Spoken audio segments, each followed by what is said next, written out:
So maybe you're like me. When I first heard about the FIRE movement and the FIRE community, I was so excited. Coming from Dave Ramsey and his podcast, it was kind of like cool to like learn about these new people and these new things. I started to do podcasts. I read new books. I thought I had everything on lock when it came to FIRE. Then somebody asked me, hey, are you leanFIRE or fatFIRE? And I just thought to myself, more vocabulary. I mean, I know fat, and I know lean, and I definitely know about FIRE, but leanFIRE and fatFIRE? No idea. So it was back to research to learn about leanFIRE and fatFIRE so I could be up to date with all the newest terms in personal finance. And in this video, I'm going to explain to you the difference between leanFIRE and fatFIRE. Before we do dive into it, if you are new here, my name is Brad. I make videos with tips and motivation on how to get out of debt, save money, invest for retirement, all in the hopes of one day getting us all to financial independence. If you're on a similar path as well, give this video a thumbs up and consider subscribing to the Fin Mindset. Sometimes when it comes to leanFIRE and fatFIRE, people are going to have the choice which way they'd like to pursue. And for some of us, like myself, we don't have a real option. Those pursuing leanFIRE are your natural savers.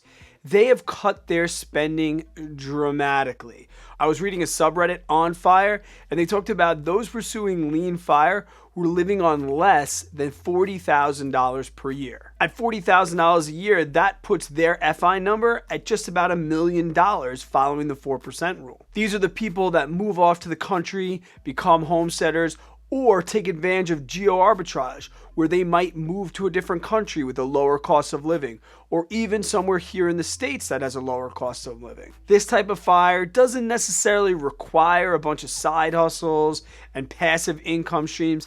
These people are living a nice, simple, minimalist, frugal lifestyle. On the other side of the FIRE spectrum are those pursuing fatFIRE. These are people living on an excess of $100,000 per year, putting their FI number somewhere around $2.5 million. And if you don't know what that FI number is, I did a video explaining exactly what it is and how you can find your FI number. I'll leave it down in the description and in the comments below so you can check it out after watching this video. Now, these people pursuing fatFIRE are generally, not always, but generally going to come from those that are high earners. The people with really, really high incomes, or those that have built large portfolios, or people that have massive amounts of side hustles and they're an entrepreneur.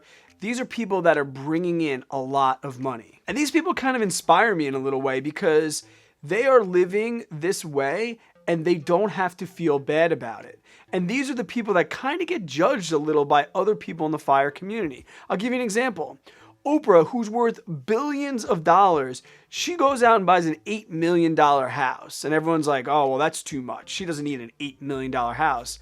But then when you read the fine print and see that her investments alone bring her in over $1 million a year, that $8 million really doesn't seem that extravagant anymore. There's a little bit of a conflict that I see between those following leanFIRE and fatFIRE. I mean, does there really need to be one or the other? Could you do both? Because I've spoken to people that started as leanFIRE, and they start with leanFIRE and they're trying to build up other passive income streams or real estate portfolios, all in the hopes of one day reaching fatFIRE. And I know people that are leanFIRE and just happy where they're at. For me, I like both sides of the fence, and I probably will play both sides of the fence because they are following one principal rule of personal finance. In both sides, whether you are fatFIRE or leanFIRE, you are living on less than your means. And when you live on less than your means, you are setting yourself up for financial success regardless of whether you're leanFIRE or fatFIRE. Now, for someone like me or someone that lives in a high cost of living area, fatFIRE is really my only option.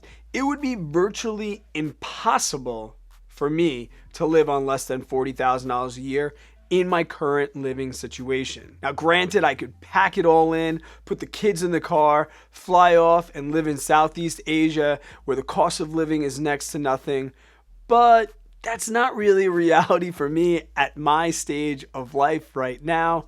I love it here on Long Island, but the cost of living is ridiculous. I mean, take a look.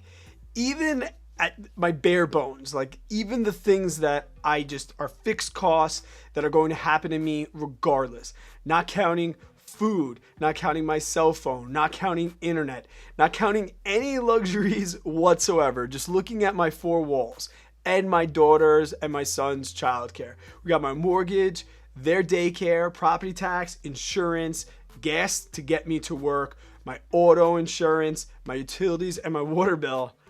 I'm at pretty much $77,000, almost $78,000 a year. Like I said, bare bones. This is before eating.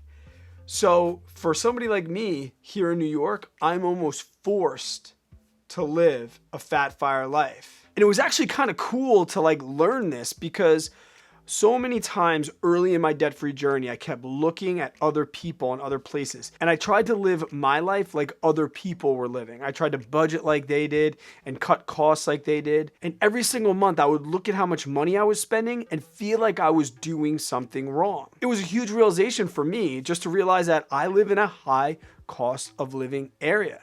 And for me to reach financial independence, if I choose to stay here, it's going to take me a little bit longer to reach financial independence. Where my family is, where my job is, where my in-laws are, this is the place that brings me value. And if it's going to cost me more money and I'm going to be forced to be fatFIRE and I'm going to be judged on how much money I spend on things that are really just requirements to live, then so be it. The good news for you is that you really don't have to worry about it. I mean, try and reach financial independence the best way you know how. Try and eliminate debt, live below your needs, invest as much as you can to increase your savings rate while in turn trying to increase your income, and you're going to be fine wherever you are. And if you're leanFIRE right now and you've learned how to live on less than $40,000 a year, I mean, look at Mr. Money Mustache. He's done it.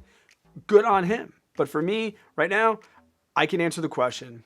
I am a fatFIRE person, but only because I live here in New York. This has been a new term for me, and it's been around a little bit. I would love to know in the comments section below, have you ever heard of fatFIRE and leanFIRE, and which one do you think you are, or which one are you pursuing? I would love to start a conversation about it. I think the topic is really, really interesting, and it's a great look at how people are reaching the same financial independence goal with a much different path. That is the beauty of personal finance. That's what makes it personal. And that's why I really tend not to judge what other people are doing. And I hope that people don't judge me in return. Up here is an explanation exactly what FIRE is if you're new to the FIRE movement.